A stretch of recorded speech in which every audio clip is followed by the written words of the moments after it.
Duggar family blasted by fans for promoting deadly parenting practices. Brace yourselves, folks. This is an upsetting story. Even in the context of the Duggar family. Jim Bob and Michelle are promoting an ideology even more controversial than their own strict religious beliefs. And fans are putting the Duggar family on blast. The Duggars have been plugging an upcoming marriage retreat on social media. There is still time to register for this amazing marriage retreat. You will not regret it. The retreat is to take place as the Forsyth family's Fort Rock. The problem is that this even will host Michael Pearl and Debbie Pearl, authors of the deeply controversial book, To Train Up Your Child. The book promotes forcing children to eat their least favorite foods until they like them, but also depriving your children of food as punishment.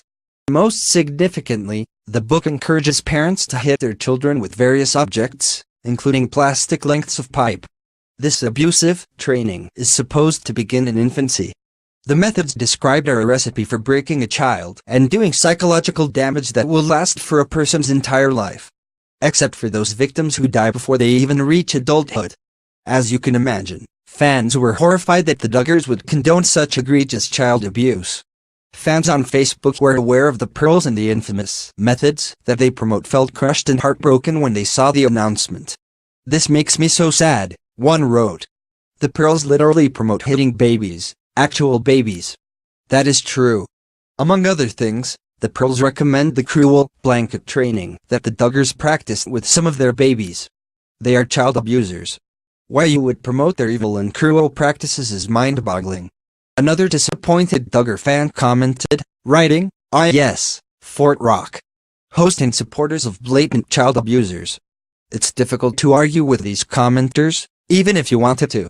The training that the Pearls espouse to their followers involves using violence and fear to force children into submission. And yes, it does begin when children are still babies. The older the child becomes, the harsher the physical punishments they recommend. Their pernicious book even suggests that parents might wear an object on their person as a constant reminder of the implied threat. In recent years, police have linked 3 separate deaths of children to the Pearls, their book, and their ideology. In each case, the abusive parents were convicted. And that, of course, barely scratches the surface on the lifelong psychological damage that years of child abuse can inflict.